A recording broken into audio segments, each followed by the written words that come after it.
Ladies and gentlemen, welcome to Locked On Seminoles. We are on YouTube, so I can't brush my hands in front of the camera anymore. It completely blocks my face out, and I just realized that.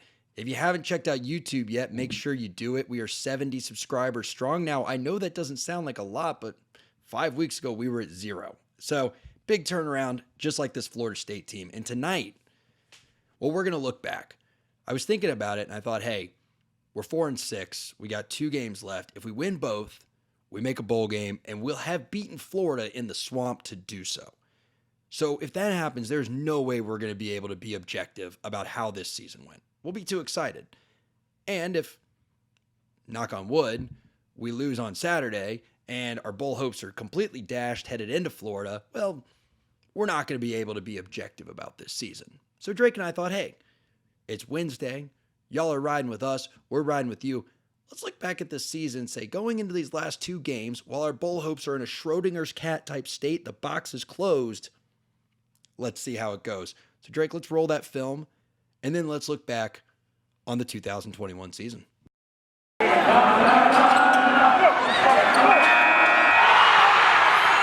You are Locked On Seminoles, your daily podcast on the Florida State Seminoles, part of the Locked On Podcast Network. Your team every day.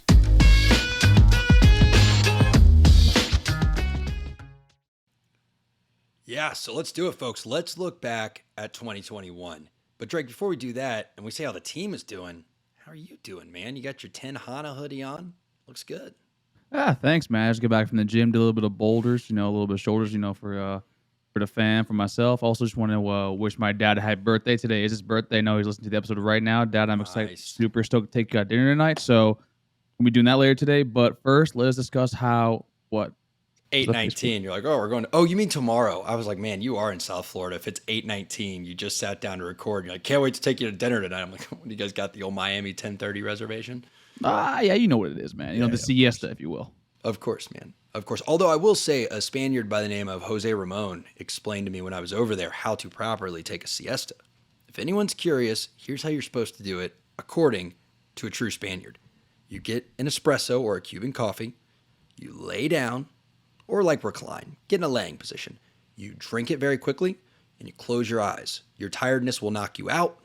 And then the caffeine will kick you back up after 30, 40 minutes. And you'll be ready to rock and roll with the rest of the day. So anyway, with that out of the way, we're just teaching people things. Happy birthday, Mr. Silva. Phenomenal supporter of the show. All the Silvas are, really, and it's great to have y'all here. If you're a new supporter of the show and you're thinking, who the heck are these guys telling me about how Florida State did this year? Well, we're Locked On Seminoles. I'm Max, that's Drake. And every single day, 5 days a week, we talk about the Florida State Seminoles. We try to give you some perspective. We try to give you some insight. And, well, we just love spending the day with y'all. So thanks for listening. All of you have been here all season. And what a season it has been. Drake, just we'll go in some sequential order in a moment, but just looking back, what's the first thing that jumps out? Bizarre. Yeah, that's a good one. I think it's a really, really odd season. Basically, I mean, the Jacksonville State loss obviously is one. Starting out 0-4 was for the first time since 1976. 76. Beating UNC, even though I had it coming into the year, a lot of people didn't have that. And then beating up a Miami team that actually was rolling at the time, and now being on a verge of potentially going to a bowl. As of right now, it's a weird year. And I think it's exemplary. I think it's like a microcosm of how college football as a whole has been weird across the year for everybody else. Seriously, it has. And, I think some of that is difficulty of evaluation with the cancellations last year and all the restrictions. Maybe people misranked teams, but we've seen a historic number of ranked teams lose, a historic number of top 10 teams lose, and it's been no different in the ACC. It's, Drake, it's not just that we as a team have gone, bing, bing, bing, bing, roller coaster. The teams we've played have done that. I mean, we beat UNC 5 weeks ago, right? 4 weeks ago. Yeah, 5 because we had a bye week. And it was like, we're going to kill this Miami team. I mean, we are going to it's going to be utter domination. Then 3 weeks later, here's Tyler Van Dyke out of nowhere. And it's like, oh, man, if Knighton gets hot and Van Dyke hits Rambo on a couple, we're screwed because we just lost not embarrassingly, but not competitively to NC State, who Miami beat. And it's like, oh, wait, no, we got Travis back. Oh, wait, okay, Ja'Kai Douglas, who literally, I'm not looking at stats, maybe had 2 catches all year, busts out on the biggest play ever. And Jordan Travis, who, as much as I stand for the guy, is not a pocket passer, all of a sudden looks like Peyton Manning out there on 4th and 14. And Andrew Parchment, who, by all accounts, I say this with love, Andrew, I know you're listening, was probably your biggest bust of all the transfers, just stands as tall as one could possibly stand in that moment. And again, like you said, it's just what a microcosm of this season. I mean, would you have thought in the moment losing to Jacksonville State? And I know you called UNC before the season, but in that moment, if I'd be like, don't worry, we're going to beat UNC and Miami, you'd be like, are you high? Like, what's wrong with you? You crazy? The UNC one, no, because like I said, some things are just never meant to be. Mac Brown is a Seminole through and through till the day he dies. He makes sure that his alma mater gets the dub, rain or shine. But yeah, that would have been my only winner for the year. It would have been 1-11, right, honestly, at that point. That was, I don't even know a proper word to describe it other than absolutely pathetic and abysmal feeling. That instant reaction, that was the first one we did actually during the season that I had to do. I was beside myself. That was a dark, dark day, Max. It was so dark. And now we have a Boston College team that 3 weeks ago I would have told you we were going to stomp, and Phil Dracovic is back. So bizarre is a great one. For me, my word association that takes me to a larger thought, it's been a competitive season. And again, I'm not giving out cookies for trying. We're not giving out participation ribbons or anything like that. But there have only been, I'm not going to count NC State because of the flu situation. We've been over that 100 times. There's really only been one game, in my opinion, we weren't competitive in, and that was the Wake Forest game. You caught Wake Forest when you were literally at the lowest point in possibly program history in what will go down, because even if they lose their last 2, it'll go down as probably the best season Wake Forest has ever played. That it sucks. Like they were doing this, we're doing this. Other than that, I mean, this team has. Let me put it this way: I haven't turned a game off in the third quarter this year, and how many games did you watch the fourth quarter of last year? 2? All of them? The 3? Well, okay. Fair. How many games did you want to watch the fourth quarter of last year? None. See, that's the better question, because Louisville, I was beside myself. NC State, this is beside myself. Pitt literally, I think, crushed my soul in the afternoon. That hurt so bad, especially knowing that Kenny Pickett literally came in on a bum ankle. Oh, God. And then the Miami game. We were together for the Miami game. That was miserable. I like to block that one out. That's fair. Mike Norvell. Hey, Mike Norvell has never been on the sidelines and lost to Miami. Fair point. So we can say that with pride. But yeah, I think it was a bizarre and competitive season. I want to get into some individual player performances, though, and give out some MVP awards. But first, I want to thank our friends over at Prize Picks. Prize Picks, guys, it's a spin on daily fantasy. It's a lot of fun. Look, I love Prize Picks. You go to the App Store, you download Prize Picks, and when you fire it up, you put $100 in and use the promo code Locked On. They'll match that $100. Now you got $200 to play with.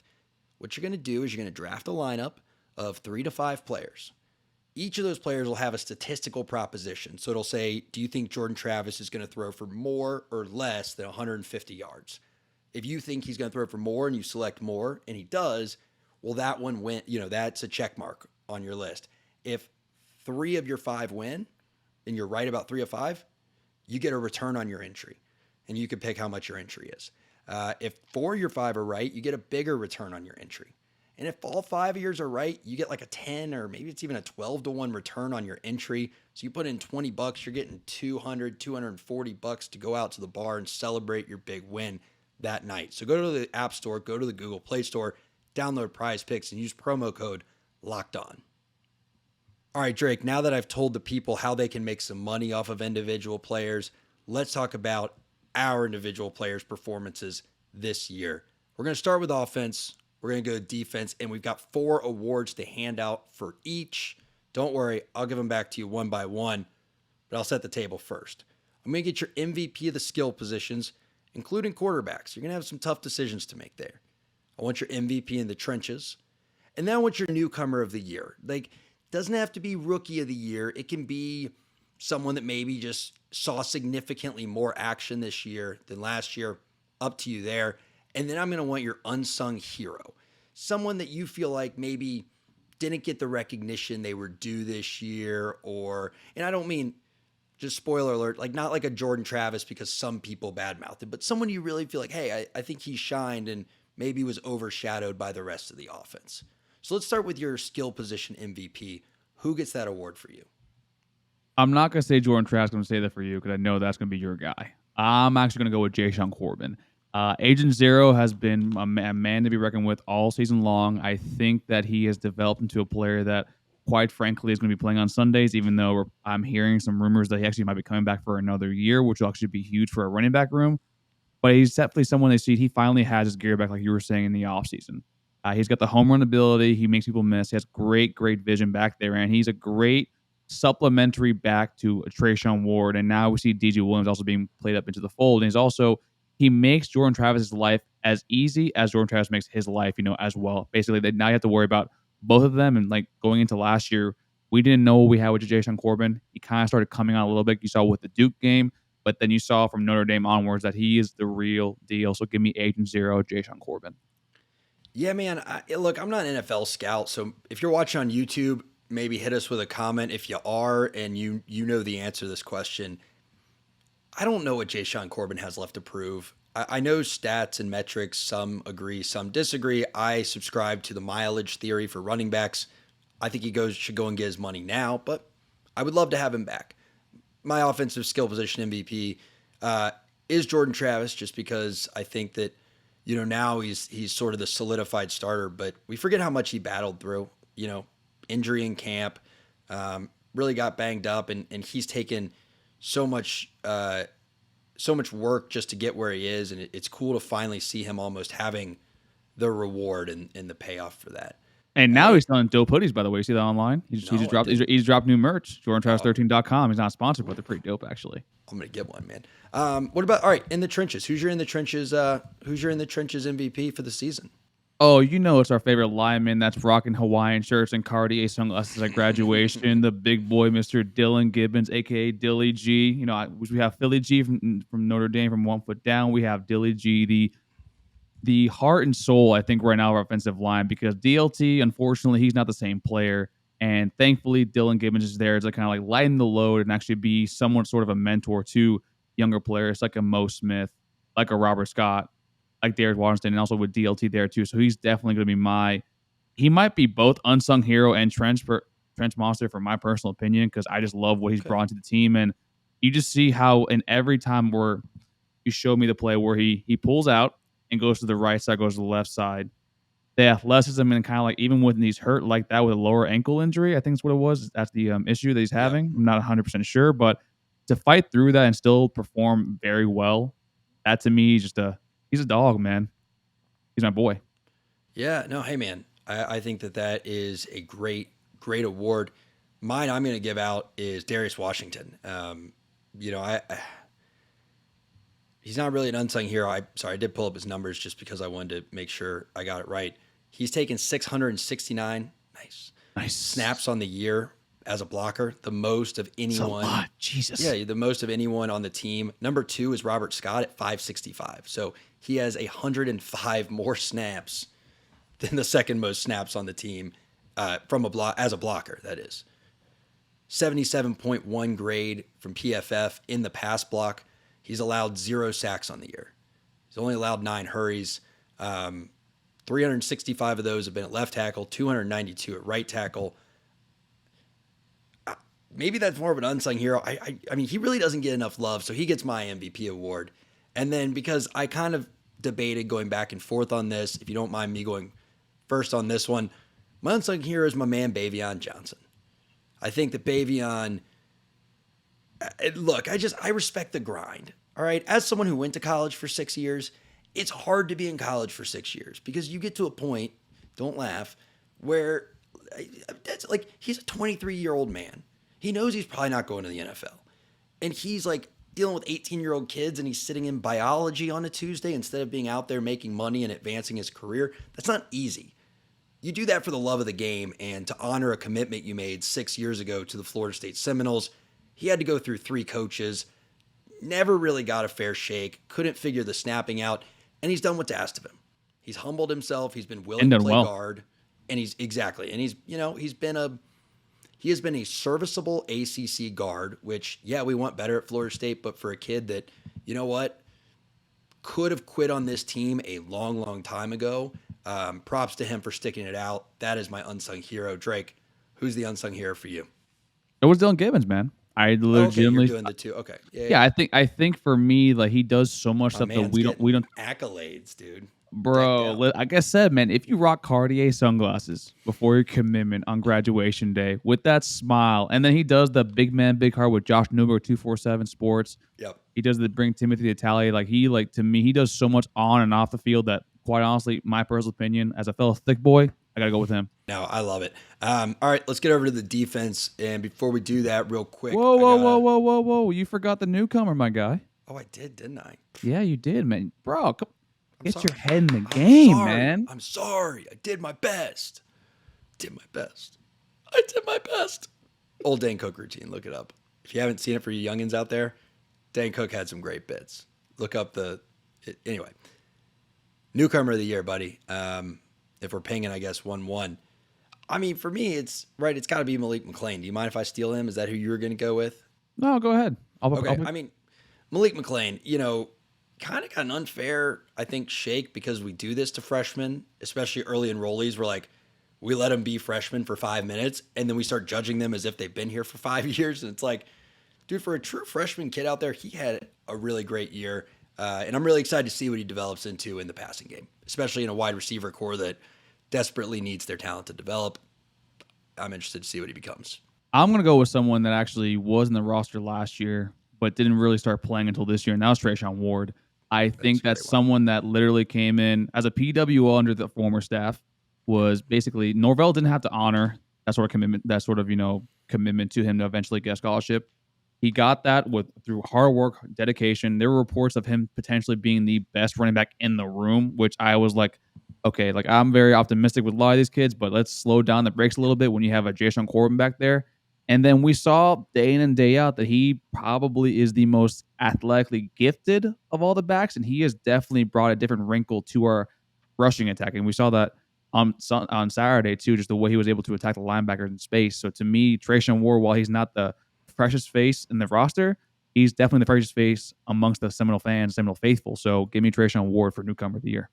Yeah, I think that's a great one. I think with Trayshawn, the way to put it is to me, he's like the perfect second back. Like, I don't think he'd be that successful as a starter, and I can't tell you why, but he is the perfect guy to come spell your number one back and add just a little, like you said, a little different wrinkle to his running style, which can be super effective. Now, before we go to defense, folks, imagine this. You're standing over a ball, putt to win the tournament. You sink it, boom, medal from the Locked On Seminoles crew on your neck. In your backswing, hat falls over your eye. Guys, you got to be able to see to sink putts, and it's the same in business. Poor visibility because you're relying on spreadsheets and outdated finance software prevents you from seeing the full picture, and you need to upgrade to NetSuite by Oracle. Over 27,000 businesses already use NetSuite, and right now, through the end of the year, NetSuite is offering a one-of-a-kind financing program for those that are ready to upgrade at netsuite.com/lockedonncaa. Head to netsuites.com/lockedonncaa for special end-of-year financing on the number one financial system for growing businesses. Guys, don't try to putt with the hat over your eyes. Make sure you're seeing everything that's going on in your business, whether it's HR, planning, budgeting, or financials, at netsuite.com/lockedonncaa. All right, here we are. We got the defense up, and I think for the defense, we're going to do it a little differently. There have been so many great players on the defense. They have come a very long way. I want some competition, and I want to know, besides Jermaine Johnson, who is your defensive MVP? My defensive MVP, I'm probably going to have to go with Jamie Robinson. And I want to say that's primarily because we all remember the play against Jacksonville State where he basically slowed down up a little bit once Jarvis Brownlee and Sidney Williams, both missed on the wide receiver. That being said, since then, he moved over to safety. He's been starting opposite of Sidney Williams and Akeem Dent, who also been having a pretty good year, where he has excelled. If you watch the game against Miami, he's calling out plays along with Kalen Dillard, like putting people in position. You can see that Jarvis Brownlee and Sidney Williams and Renardo Green, now that he's healthy again, they look to him for a lot of guidance in that secondary. So while Jermaine Johnson does that, in the trenches with a Kier Thomas, a Fabian Lovett, a Robert Cooper, and Quayshawn Fuller, who we thought wasn't going to have any meaningful snaps, is doing the same damn thing because of Jermaine. And Jamie's been able to do that for the secondary players. So I think Jamie Robinson has been my defensive MVP. Yeah, no, look, that's a great pick. He had a phenomenal game. I mean, again, the weird tackle interception thing, that was fantastic against Miami. And what I loved, by the way, was seeing a bunch of dudes who started their careers elsewhere play that game like it was a Miami-Florida State game. And that's all I really need to say about that. We've hit on that a lot, but those guys, and that again is the culture of Norvell's building, right? Like those guys, you would have thought they'd been Seminoles for 4 years. That was cool to see. Now, I think I have an interesting one for you. I'm not going to let you just blanket this award because I want your opinion here. Mm-hmm. I've got the finalist for the Max Moody Newcomer of the Year on Defense award. This is a very exciting award because it means the future is bright on the defense. And I've got it narrowed down to Omari Cooper and our boy Sidney Williams. Where are you going to go with that? Those are two freshmen. Both have stepped into really big roles this year. Both kind of came out of nowhere. They weren't lowly touted recruits, but they weren't Travis Hunter. And I'm really excited. I can't pick between them, so I need you to be the awards committee and tell me where you're going, Sidney Williams or Omari Cooper, for the Max Moody Defensive Newcomer of the Year award. I'm going to go with Omari Cooper because we actually talked about him over the summer. You and I did briefly for a little bit. He was probably one of the more defensive backs that we were super, super excited about. He's a South Florida kid, Lehigh Acres, Florida.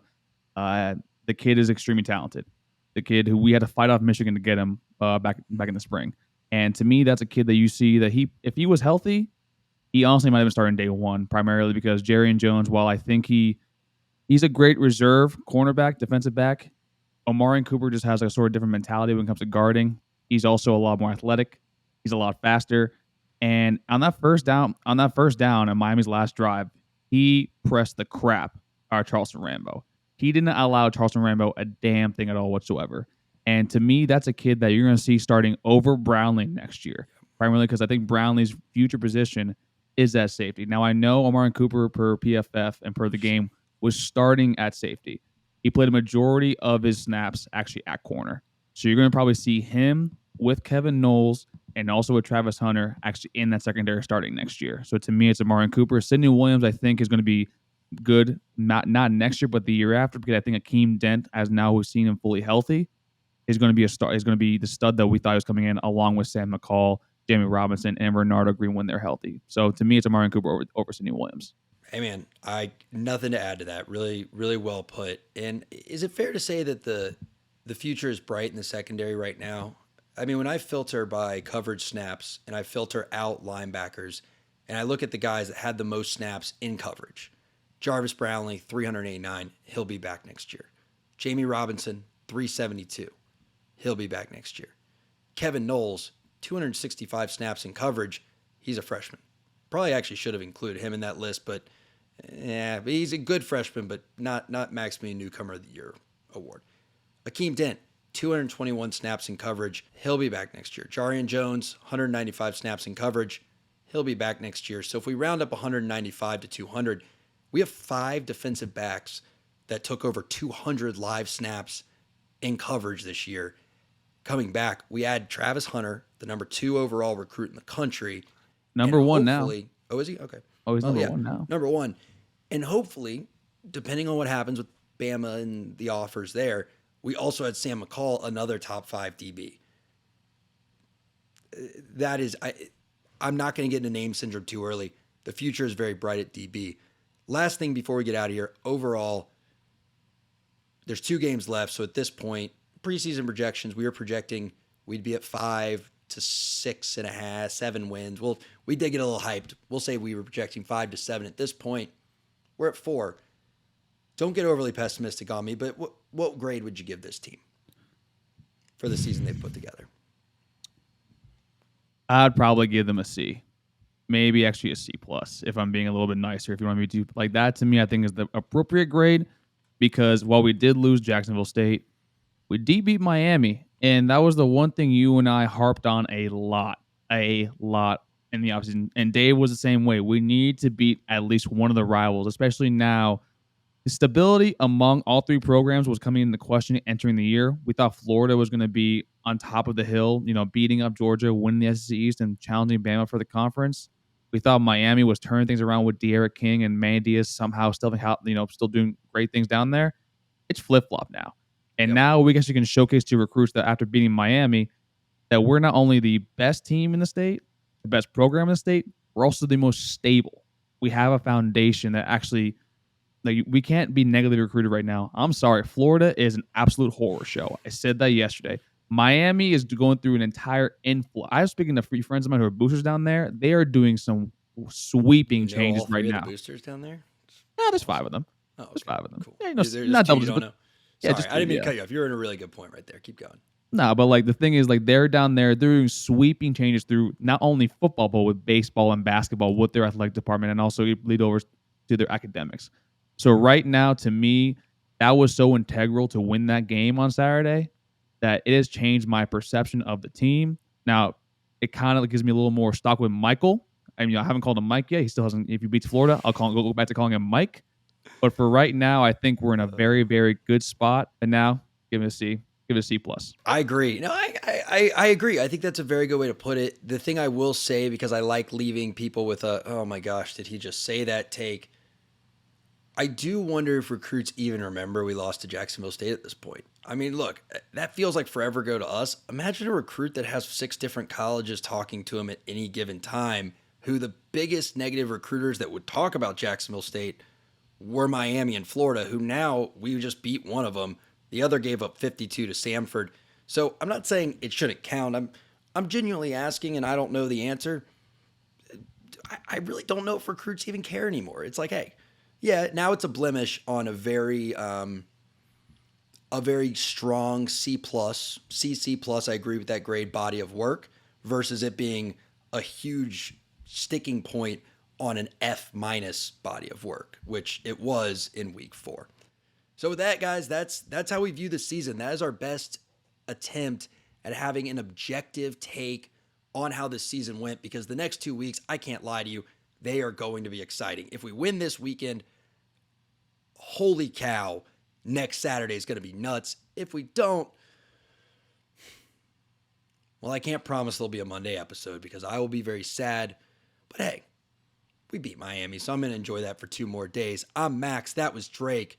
Before I say it, if you're on a podcast platform, make sure you follow. Make sure you hit us with 5 stars. And folks, hit the bell on YouTube. And this was Locked On Seminoles. Take care, everybody, and we'll see you on Halo Multiplayer. Let's go.